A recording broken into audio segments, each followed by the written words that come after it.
Everyone, welcome to my channel. मैं हूँ प्रियंका और आप सबका स्वागत है मेरे मॉम्स केयर चैनल पे। आज का वीडियो बहुत ही इंटरेस्टिंग होने वाला है। थंबनेल में आपने देख लिया है कि मैं अपना सी सेक्शन डिलीवरी का एक्सपीरियंस आप लोगों के साथ शेयर करने वाली हूँ, जो कि मेरी डिलीवरी हुई थी गवर्नमेंट हॉस्पिटल में। ठीक है, तो गवर्नमेंट हॉस्पिटल में अपन ऐसे नहीं बोल सकती कि डॉक्टर ने पैसे के लिए सी सेक्शन किया। तो मेरा सी सेक्शन किस वजह से हुआ, मैं आज आप लोगों के साथ शेयर करने वाली हूँ। तो डिलीवरी हुए आज 1 साल से ऊपर हो गया है, 1 साल 1 महीना ऊपर हो गया है, लेकिन आप लोगों के साथ एक्सपीरियंस शेयर करना तो बनता है, क्योंकि प्रेगनेंसी जर्नी काफी अच्छी चल रही है यूट्यूब पे मेरे। तो ये एक इम्पोर्टेंट टॉपिक है जो कि हर लेडीज एक यूट्यूब पे सर्च करती रहती है कि डिलीवरी में क्या होगा, पेन होगा कितना होगा, एनेस्थेसिया देने से क्या होगा, कमर में दर्द होगा कि नहीं होगा, डिलीवरी के बाद स्टिचेस का क्या होगा, नॉर्मल डिलीवरी होगी कि नहीं होगी, सी सेक्शन होगी तो क्यों होगी, ये सब जानने के लिए हर लेडी एक्साइटेड रहती है। तो मेरे युवान को आज हुए 1 साल हो गया है। तो फिर मेरा डिलीवरी हुआ था 22 सितंबर और मेरे को लेबर पेन स्टार्ट हुआ था 21 तारीख को, यानी कि 21 सितंबर को मेरे को लेबर स्टार्ट हुए थे। एंड फर्स्ट लेबर पेन तो पहले ही हो रहे थे, क्योंकि 5-6 दिन पहले अपन को थोड़ा बहुत होने लग जाता है, अपन को अंदर ही अंदर थोड़ा थोड़ा पेन रहता है, अपन को बिल्कुल नींद ही नहीं आती, रात को तो पूरा स्लीपलेस हो जाता है अपन का नाइट। तो उसी से अपन को पता चल जाता है कि अभी थोड़े दिन बाद डिलीवरी हो जाएगी। तो मेरे साथ भी यही सेम हुआ था। तो हम गए 21 तारीख को हॉस्पिटल, क्योंकि मुझे क्या हुआ था, एक तो पेन हो रहा था पेट में और कमर में दर्द होता है शुरुआत में, और दर्द के साथ साथ मुझे थोड़ा सा ब्लीडिंग का भी प्रॉब्लम हो रहा था, क्योंकि एक तो सबको क्या होता है, किसी किसी को ऐसा होता है कि वाटरी डिस्चार्ज होता है, बट मुझे ऐसा हुआ था कि ब्लीडिंग हुआ था। तो हम गए डॉक्टर के पास। उस टाइम हम प्राइवेट हॉस्पिटल गए थे।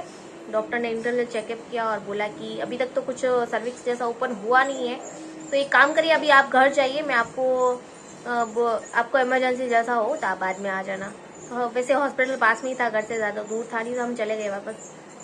फिर हमने सुबह 3 बजे तक इंतज़ार किया, फिर हम चले गए वापस हॉस्पिटल। एंड डॉक्टर ने वापस इंटरनल चेकअप किया, बोला कि सर्विक्स ओपन हो रहा है, बट इतना नहीं हुआ है कि अभी आपको एडमिट ही कर दे हम। तो फिर हमने बोला कि अभी डॉक्टर क्या करे, पेन तो ज़्यादा हो रहा है। फिर हम चले गए वापस घर पे। एंड घर पे जाने के बाद फिर हमने वापस वेट किया। फिर अभी पता तो हमको तो लग ही गया था कि डिलीवरी तो आज ही होने वाली है या फिर कल की डेट में हो जाएगी, क्योंकि एक ब्लीडिंग ऐसा साइन है कि अपन को हॉस्पिटल जाना ही पड़ता है, क्योंकि उस चीज़ में हम इग्नोर करके घर पे नहीं बैठ सकते कि हमको अभी घर पे रहना है। तो हमने खाना वाना खाया एंड कुछ मम्मी ने गर्म चीज़ खिलाई, जैसे कि अजवाइन है, अजवाइन का वो नहीं बना के, कुछ राजस्थानी लोग बना के खिलाते हैं, तो वो हम खा के गए हॉस्पिटल। एंड वहाँ जाके हमने डॉक्टर को बोला कि अभी फाइनली हमको एडमिट कर दो, क्योंकि बच्चा बहुत, मतलब माँ बहुत परेशान हो रही है, मतलब मैं बहुत परेशान हो रही थी। तो फिर हम डॉक्टर ने एक मेरे को ऑक्सीटोसिन का इंजेक्शन दिया था, 3 बजे भी दिया था, एंड एडमिट होने के टाइम में मुझे दिया और बोला कि अभी आप इधर उधर वॉक करो। उस टाइम हम गवर्नमेंट हॉस्पिटल गए थे रात को 9 बजे। कुछ ब्लड इन्वेस्टिगेशन भी किया, जैसे कि हीमोग्लोबिन तो अच्छा था, 12-13 था, बट प्लेटलेट्स की कमी थी थोड़ी सी मेरे में। तो डॉक्टर ने बोला अगर सी सेक्शन हुआ तो आपको ब्लड का इंतजाम पहले से करके रखना पड़ेगा, क्योंकि एंड में आपको प्रॉब्लम हो सकता है, क्योंकि प्लेटलेट्स की वजह से ऐसा होता है कि खून के थक्के नहीं बनते हैं, एंड खून के थक्के नहीं बनते हैं तो ब्लीडिंग रुकती नहीं है। ठीक है, तो उस चीज़ की वजह से डॉक्टर ने ऐसा बोला। एंड फिर हम वेट करते रहे, इधर उधर वॉक करते रहे, 12-1 बजे तक मैंने वॉक किया हॉस्पिटल में। एंड फिर डॉक्टर ने बोला कि क्या हुआ, अभी तक कुछ हो रहा है क्या आपको अंदर से। मैंने कहा कॉन्ट्रैक्शन आ रहे हैं फुल, एकदम बहुत लेबर पेन फुल थे मेरे को लेबर पेन। और ऐसा भी नहीं था कि मेरा बच्चा ब्लीच था या फिर बच्चे का अंदर वेट ज़्यादा था या एमनियोटिक फ्लूइड कम था या फिर एमनियोटिक फ्लूइड ज़्यादा था, सॉरी। तो मुझे कोई प्रॉब्लम नहीं था। 9 मंथ मैंने अच्छे से निकाले, काफ़ी एक्टिविट थी मैं अपनी प्रेगनेंसी के साथ, मुझे कोई प्रॉब्लम नहीं था। वॉकिंग में, उठने बैठने सोने लेटने में कुछ भी प्रॉब्लम नहीं था। तो आगे हम बात करते हैं क्या हुआ क्या नहीं हुआ। तो फिर ऐसा हुआ कि मुझे लेबर में लेके गए। फिर डॉक्टर ने बोला कि आप पुश करो। तो सर्विक्स कितना 2 सेंटीमीटर जितना हो गया था, लेकिन नॉर्मल डिलीवरी के लिए कितना होता है, 10 सेंटीमीटर ओपन होना ज़रूरी है, कम से कम इतना। तो फिर अभी 10 सेंटीमीटर कहाँ और 2 सेंटीमीटर का, फिर भी डॉक्टर बोला है कि आप एक काम करिए, पुश करिए तो थोड़ा सर्विक्स ओपन में हेल्प मिलेगा। बट मेरा हाइट थोड़ा सा कम है और हड्डी का भी थोड़ा ऐसा प्रॉब्लम था कि बच्चा बाहर निकलने जैसा था भी नहीं। एंड बहुत पुश किया, इतना पुश किया कि ना पोटी निकल जाती है ना, वो जो बोलते कि पोटी भी निकल जाती है, तो वो भी हो गया था मेरे साथ। बट बच्चा बाहर आने को तैयार ही नहीं था, पता नहीं क्या हो गया था इसको, क्या हो गया था बेटा, बाहर क्यों नहीं आ रहे थे। फिर सुबह के 4 बज गए और रात में ऐसा था कि नर्स डिलीवरी करती है, नॉर्मल डिलीवरी तो नर्स कर ही देती है। तो हम इतनी देर जो भी मुंह से डॉक्टर डॉक्टर निकल रहा था वो चीज़ नर्स के लिए थी। सॉरी, गवर्नमेंट हॉस्पिटल में ऐसा है कि डॉक्टर नाइट में थोड़ा कम ही आते हैं, इमरजेंसी होता है तभी आते हैं। फिर हमने डॉक्टर को बुलवाया कि डॉक्टर को बुलाओ प्लीज़, अभी बहुत टाइम हो गया, बच्ची बहुत परेशान हो रही है। रात को 9 बजे से लेकर सुबह 4 बजे तक सिर्फ 3 या 4 सेंटीमीटर ही सर्विक्स ओपन हुआ था। इतने में नॉर्मल डिलीवरी नहीं होती है, 10 सेंटीमीटर तो कम से कम 7-8 सेंटीमीटर हो ना तब जाके कट लगा के लोग डॉक्टर कर ही देते हैं नॉर्मल डिलीवरी, बट नहीं हुआ। मेरे केस में ऐसा नहीं हुआ, सर्विक्स ओपन ही नहीं हुआ। एंड इतनी गर्मी हो रही थी क्योंकि सितंबर का महीना था और गवर्नमेंट हॉस्पिटल था तो गर्मी तो ऑब्वियसली बहुत ज़्यादा होगी। एंड इतनी ब्लीडिंग हो गई थी ना उस टाइम मेरे। फिर डॉक्टर आए, फिर बोले कि आप जितना पुश करोगे उतने बच्चा पीछे खिसक रहा है, आगे आने को तैयार ही नहीं है बच्चा, क्योंकि बच्चे का वेट 3.5 किलो के आसपास था। बट डॉक्टर बोल रहे थे कि बच्चा नॉर्मल नहीं हो सकता क्योंकि बच्चे का हेड है ना वो थोड़ा सा हैवी है। मेरे बच्चे का थोड़ा हेड हैवी था, आप मेरे यूट्यूब पे चेक कर सकते हो उसके पुराने वीडियोज, उसमें आपको साफ दिख जाएगा। तो ऐसे केस में ऐसा होता है कि सर्विक्स में बच्चा का सर फंस जाता है या फिर अगर हो भी जाता है तो बच्चे को हेड में इंजरी होने के चांसेस रहते हैं नॉर्मल डिलीवरी में। फिर डॉक्टर ने बोला कि नहीं हो सकता ये normal delivery, emergency C section करना ही पड़ेगा। फिर बेहोशी के हालत में डॉक्टर ने मेरे से साइन करवाए, फिर वो मुझे लेबर में लेके गए और उस टाइम में इतनी हैवी ब्लीडिंग से भरी हुई थी ना नीचे की तरफ से, वो देख के मेरे घर वाले डर गए थे उस टाइम कि पता नहीं क्या होगा आगे जाके, अभी क्या होगा क्या नहीं होगा, सब कुछ सेफ होगा कि नहीं होगा। फिर doctor labour room operation theatre में लेके गए। एंड कॉन्ट्रैक्शंस मुझे इतने हैवी थे, वो मतलब जो पेन्स आते हैं ना अपन को, वो तो माँ कसम जैसे कि किसी ने कमर पे मुक्के मुक्के मार मार के तो हड्डियां तोड़ दी हो ना, ऐसा दर्द होता है अपन को। पेट में नहीं होता जितना कमर में दर्द होता है, क्योंकि पता है अपन है ना लेटे हुए रहते हैं और पुश करते हैं ना और जोर से दर्द आता है ना, माँ कसम अपन पता है उठ के भाग जाए, ऐसा ऐसे कमर में दर्द होता है। और बार बार अपन कमर ऐसे ऊंची ऊंची करते हैं, ऐसे ऐसे ऊंचा ऊंचा होते हैं वहां पे, ऐसा हालत हो जाता है नॉर्मल डिलीवरी में। तो फिर क्या हुआ आगे, डॉक्टर ने बोला कमर सीधी रखो, हम एनेस्थेसिया देंगे आपकी कमर में।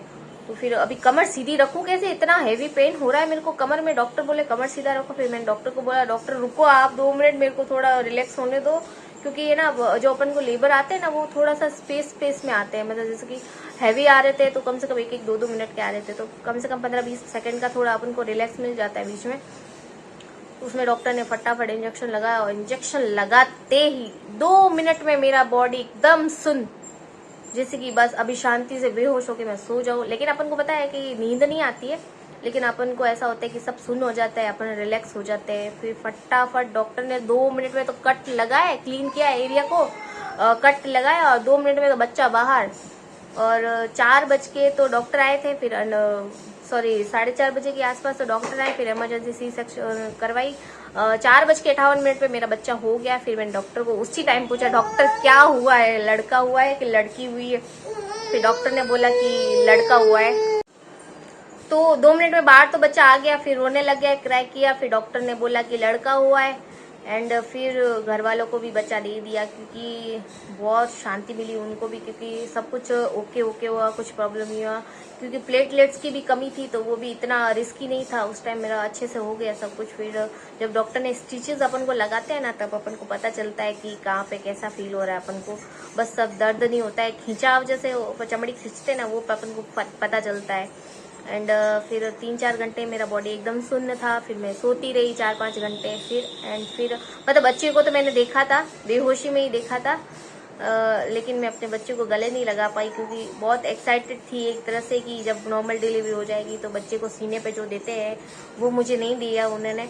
तो ये चीज़ मुझे अच्छी नहीं लगी गवर्नमेंट हॉस्पिटल की, क्योंकि प्राइवेट सेक्टर में ऐसा होता है कि बच्चे को डायरेक्ट तुरंत माँ के पास लेके आते हैं, वो चीज़ वहाँ पे नहीं होता है। एंड वहाँ पे किसी को अंदर अलाउ भी नहीं करते हैं। एंड फिर जब होश आया मुझे, जब तो डॉक्टर ने बोला कि पानी वानी अभी तक कुछ नहीं पीना है, एक इस हाथ में ड्रिप चढ़ रही है, एक इस हाथ में ड्रिप चढ़ रही है। बच्चे को अपन देख नहीं सकते, बच्चे को छू नहीं सकते, बच्चे को पास में सुला के सिर्फ अपन मुड़ के देख नहीं सकते, वो बड़ा खराब होता है इस सेक्शन में। बच्चे को रियल में जब तक फुल देखना हो ना तो नॉर्मल डिलीवरी होनी बहुत ज़रूरी है। फिर जब मुझे होश आया 4-5 घंटे बीते, तब भी डॉक्टर ने बोला कि आप खड़े मत होना जब तक हम आपको नहीं बोलते। एंड एक दिन गुजर जाने के बाद दूसरे दिन डॉक्टर ने बोला कि अभी सोते मत रहो, आप थोड़ा सा उठने की कोशिश करो। और जब फर्स्ट टाइम जब अपन उठते हैं ना, माँ कसम, दर्द इतना नहीं होता जितना अपन घबराए हुए होते हैं, पता है। एक बार उठ जाएंगे ना, उसके बाद इतना नहीं होता कि अपन को क्या हो गया। लेकिन जो एक इतना बड़ा पेट पे 10 सेंटीमीटर का चीरा लगा है, वो भी पूरा डीप, जब तक कि पूरा यूट्रस नहीं आ जाता, तो अपन को ऑब्वियसली घबराहट तो रहेगी कि कितना खतरनाक चीरे पे अपन उठेंगे तो क्या पता वो टाँके टूट ना जाए एकदम से। तो वो अपन को घबराहट रहती है, दर्द का नहीं रहता है कि इतना दर्द होता है, घबराहट ज्यादा रहती है मेरे हिसाब से। एक बार उठी, वॉक किया थोड़ा सा भैया, मतलब 4-5 कदम ही चली, ज्यादा नहीं चली, लेकिन वो भी बहुत होता है उस टाइम का जो होता है ना, रियल में मैं कैसे मुंह से क्या बताऊं आपको। तो फिर एक बार वॉक करने बाद तो सब कुछ ठीक था। फिर मैं खुद उठने की कोशिश तो नहीं करती, लेकिन किसी की हेल्प से मैं उठती थी बच्ची को। उस टाइम फिर एक दिन तक तो मैं फीड नहीं करा पाई बच्चे को, क्योंकि मेरा दूध ही नहीं आया एक दिन तक। सी सेक्शन की वजह से पता नहीं, कभी कभी ऐसा होता है कि माँ को दूध नहीं उतरता है एक दिन तक। दूसरे दिन अच्छे से दूध आने लग गया, बच्चा दूध पीने लग गया, क्योंकि फीडिंग का भी इतना मेरे को इश्यू नहीं हुआ कि ब्रेस्ट फीडिंग में बच्चे को लैच करना नहीं आया, या फिर मेरा मिल्क सप्लाई अच्छा नहीं था। सब कुछ अच्छा था, भगवान की दया से सब कुछ अच्छा हो गया। लेकिन एक सी सेक्शन जो नहीं होना चाहिए था वो हो गया, क्योंकि इतना पेन बर्दाश्त करने के बाद भी सी सेक्शन होती है ना, तो दुख होता है थोड़ा बहुत। सिर्फ मुझे एक ही चीज पता नहीं चली कि बच्चा बाहर निकल, मतलब नॉर्मल डिलीवरी से बच्चा बाहर निकलने के बाद कैसा फील होता है ना, वो मुझे नहीं पता चला। बाकी भगवान ने मुझे सब कुछ दिखाया, एक माँ बनने का एक्सपीरियंस मुझे नॉर्मल भी दिया और सी सेक्शन। तो गाइज वीडियो को यहीं पे एंड करते हैं। Thank you so much for watching. आपने वीडियो को एंड तक देखा, और आप अपने एक्सपीरियंस को मेरे साथ कमेंट बॉक्स में शेयर करें, क्योंकि मैं भी जानना चाहती हूँ लोगों के साथ यही प्रॉब्लम हुआ था क्या, नहीं हुआ था, सर्विस ओपन नहीं होने की वजह से नॉर्मल डिलीवरी नहीं हुई थी क्या आप लोगों के साथ, तो प्लीज ये बताना। Thank you so much, bye bye, Radhe Radhe, thank you so much.